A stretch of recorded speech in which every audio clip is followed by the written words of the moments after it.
शादी की पहली रात ही सोनी का पति इस दुनिया को छोड़कर चला जाता है। अचानक आए दिल के दौरे से उसके पति की मौत हो जाती है। सुहागन होने के चंद घंटों बाद ही सोनी विधवा बन गई। सुहाग के सेज के फूल अभी मुरझाए भी नहीं थे कि उस अभागी के जीवन में अंधकार की रात का आगमन हो गया था। बेचारी सुहागन होने से पहले ही कुंवारी विधवा बन गई। आते जाते सभी कह रहे थे, साथ में कुलकर्णी बहू, अपशगुनी, अभागी बहू, पति को खा जाने वाली डायन और न जाने कितने नामों से लोग सोनी को तानों का भर भर कर डोज दे रहे थे। इन सब में उस एक दिन की ब्याहता का क्या दोष जिसका सुहाग सेज बिखरने से पहले ही उजड़ गया।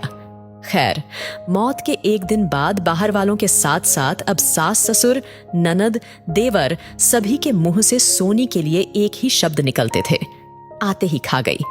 मेरे बेटे को जोर जोर से विलाप करते हुए आरती जी बोल रही थी। दूसरी तरफ सोनी की छोटी ननंद रिया रोते रोते कह रही थी, इसके पैर ही अपशगुनी थे, जो इस घर में पड़ते ही मेरे भाई को डस गई। वेशधारी नागिन औरत। बेचारी अभागी सोनी के लिए किसी को कोई सुध नहीं थी। बस सब अपने दुखों का गागर उसकी झोली में डाले जा रहे थे। किसी को यह तक खबर नहीं थी कि उस बेचारी की तो पूरी जिंदगी उजड़ चुकी थी। बचपन से प्यार को तरसती सोनी ने सोचा था कि ससुराल में हंसता खेलता परिवार मिलेगा। प्यार करने वाला पति, माँ बाप, स्वरूप, सास ससुर, भाई बहन जैसे देवर ननद पर सारी छाया जस की तस सीने में दफन हो गई। जब सुहाग ही नहीं रहा तो फिर रिश्ता कौन सा बचने वाला था। आंखों में अश्कों का पानी और मस्तक पर कलंक का टीका लेकर सोनी ने 3 दिन उस घर में बिताया और चौथे दिन आरती जी ने सारी कसर निकाल ली। चौथे दिन सुबह सुबह आरती जी ने सोनी को अपमानित करने के लिए कुछ भी नहीं छोड़ा। जो दिल में था सबके सामने निकाल कर रख दिया। कहने लगी, मेरी ही गलती थी जो ऐसी अपशगुनी को ब्याह कर इस घर में ले आई जो पहले ही अपने माँ बाप को खा चुकी थी। जन्म लेते ही माँ को खा गई, फिर बड़ी हुई तो बाप को, अब शादी के बाद मेरे बेटे को भी खा गई कुलकर्णी। फिर बाल पकड़कर घसीटते हुए सोनी को घर से बाहर निकालने लगी। वह रोते रोते आरती जी के पैरों में गिर पड़ी और पैर पकड़कर उनसे घर में रहने की भीख मांगने लगी। कहने लगी, माँ मैं कहाँ जाऊंगी? इस घर को छोड़कर इस दुनिया में मेरा अब आप लोगों के सिवा और कौन है? भगवान के लिए मुझे इसी घर में एक कोने में रहने दीजिए। आप जैसे रखेंगी वैसे ही रह लूंगी, लेकिन यहां से मत निकालिए। फूट फूट कर रोते हुए सोनी बोल रही थी, पर आरती जी ने जोर से उसके मुंह पर दरवाजा बंद किया और कहा, जहां जाना है जा, पर इस घर में लौट कर मत आना कुलकर्णी। मर जा, कहीं जाकर इसी में तेरी भलाई है। इस तरह दुनिया के गमों की मारी सोनी निकल पड़ती है, कहीं भी जिसका कुछ पता नहीं था। आशाहीन सोनी अपने अस्त व्यस्त वेशभूषा के साथ डगमगाते कदमों से आगे बढ़ रही थी और पीछे पीछे पूरा गांव उसे अपशगुनी पति को खा जाने वाली डायन, कुलकर्णी और न जाने किस किस नाम से पुकार रहे थे। आंखों में आंसू लिए सोनी एक नदी के किनारे पहुंची और ऊपर से कूदने के लिए अपना पैर बढ़ा ही रही थी कि पीछे से कोई आकर पकड़ लेता है। सोनी उससे अपना हाथ छुड़ाने की कोशिश करती है और तेज आवाज में चिल्लाते हुए कहती है, मुझे जाने दो, मुझे मरना है, छोड़ो मेरा हाथ। सोनी उस वक्त अपने आपे में नहीं थी तो सामने वाले आदमी ने उसे एक थप्पड़ गाल पर जड़ दिया।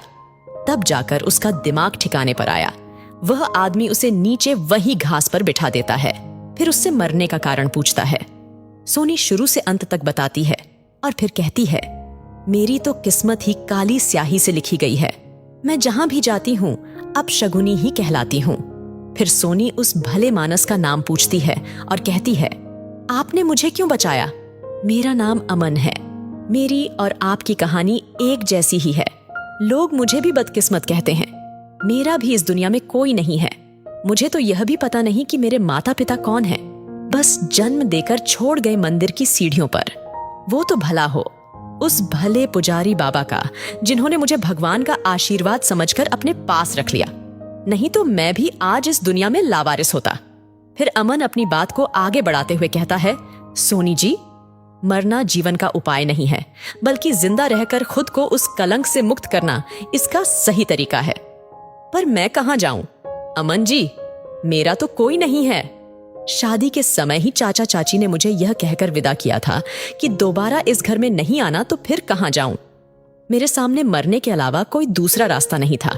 यदि आपको कोई ऐतराज नहीं हो तो आप मेरे साथ रह सकती हैं। यहीं पास में मंदिर है, मैं वहीं रहता हूं। बाबा तो अब इस दुनिया में नहीं रहे, मैं ही अकेला रहता हूं। आप सोच लें। अमन सोनी की मदद करने के हिसाब से बोला। सोनी के पास दूसरा कोई रास्ता नहीं था, इसलिए वह अमन के साथ चली जाती है। कुछ महीने ऐसे ही कट जाते हैं। फिर एक दिन सोनी अमन को कहती है, मैं आपके ऊपर ऐसे बोझ बनकर नहीं रह सकती और फिर गांव वाले भी बातें करना शुरू कर देंगे। इससे अच्छा है कि मैं इस गांव को छोड़कर कहीं दूर चली जाऊं। पर सोनी जी, आप अकेली कहां जाएंगी? सोनी का कुछ दिनों का साथ अमन को भी अच्छा लगने लगा था। वह धीरे धीरे सोनी को पसंद करने लगा था, पर डरता था कि कहीं सोनी उसे गलत न मान ले। इधर सोनी को भी अमन का साथ अच्छा लगने लगा था। वह था ही इतना अच्छा कि किसी को भी प्यार हो जाए। दूसरी तरफ गांव वालों के मुंह पर भी इन दोनों के चर्चे शुरू हो गए। लोग तरह तरह की बातें बनाने लगे। एक तो विधवा, ऊपर से अपशगुनी अभागी, अब अमन के जीवन में ग्रहण बनकर आई है। न जाने और कितनों को खाएगी डायन। फिर से वही सब शुरू हो चुका था जो आज तक सोनी अपने बचपन से सुनते देखते आ रही थी। यह सब बातें सुनकर सोनी फिर से उदास और निराश रहने लगी। उसकी निराशा और उदासी को देखकर अमन ने सोनी को अपने दिल का हाल सुना दिया। उसने बड़ी अदब से कहा, अगर आपको कोई ऐतराज नहीं है तो क्या आप मुझसे शादी करना चाहेंगी? क्या आप उम्र भर मेरी जीवन संगिनी बनना चाहेंगी? यह क्या कह दिया आपने? अमन जी नहीं, यह मैं हरगिज नहीं कर सकती। सब कुछ जानते हुए भी आप कैसे मुझसे शादी कर सकते हैं? मैं अपशगुनी हूं, अभागी हूं। मेरी तो किस्मत ही काली स्याही से लिखी गई है।